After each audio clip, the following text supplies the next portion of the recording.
fort. Vous ne devez pas se laisser. Et la deuxième, c'est la réjouissance au plaisir des choses du monde. Quand tu vois un chrétien, il se réjouit. Il a la réjouissance aux choses du monde. C'est un chrétien qui n'est pas encore grandi. La Bible dit, c'est lui qui aime le monde et l'ennemi de Dieu. En lisant la Bible dans le livre de Jacques 4, on dit, celui qui est né de Dieu ne peut pas aimer le monde. Chrétien bon azalaka na sentiment, ce qui est toi qui ne boum, toi qui ne fait, toi qui ne bar. Tangu mutu azana makambo bonzo to kati na ye, alingi makambo wana, c'est quelqu'un qui n'est pas encore grandi dans les choses de Dieu. Et point 3, toute chose est forcée pour la personne. Pour prier, on doit les forcer. Pour gêner, on doit les forcer. Pour aller à l'église, on doit les forcer. Même pour donner l'offrande, on doit les forcer. Pour travailler dans l'église, on doit les forcer. Ce sont des sétons qui prouvent que ce dernier n'est pas encore mathématique. Cette personne n'est pas encore grand, et donc il n'a pas connu la croissance. Il est encore enfant.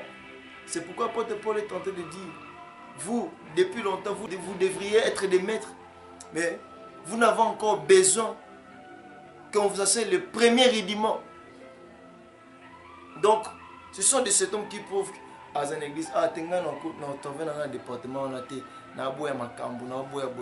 ce sont des sétons qui prouvent que ce dernier n'est pas encore mature, qui n'est pas grandi.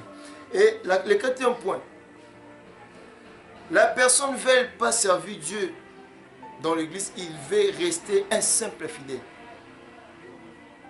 Il ne veut pas servir le Seigneur. Oh, moi, je ne sais pas le Seigneur, je ne sais pas le Seigneur. Il veut rester un fidèle simple. Vous devez servir le Seigneur. Parce qu'en servant le Seigneur, il sera aussi redevable. Le cinquième point, vous allez voir la personne, la marque de la connaissance de la parole de Dieu. La Bible nous dit dans le livre de Osée 4, 6, la Bible dit, mon peuple périt faute de connaissance. Ce sont de cet homme qui prouvent que cet homme n'est pas mature. Cet homme est encore enfant dans les choses de Dieu. Vous devez fournir des efforts à connaître la parole de Dieu pour défendre la parole de Dieu. Si tu aimes le Seigneur, tu dois chercher à connaître sa parole. Et le sixième point, le sixième c'est homme. La vie des critiques aux choses de Dieu et aux hommes de Dieu. Ce sont de cet homme qui prouvent que cette personne n'est pas mature, n'a pas connu la croissance.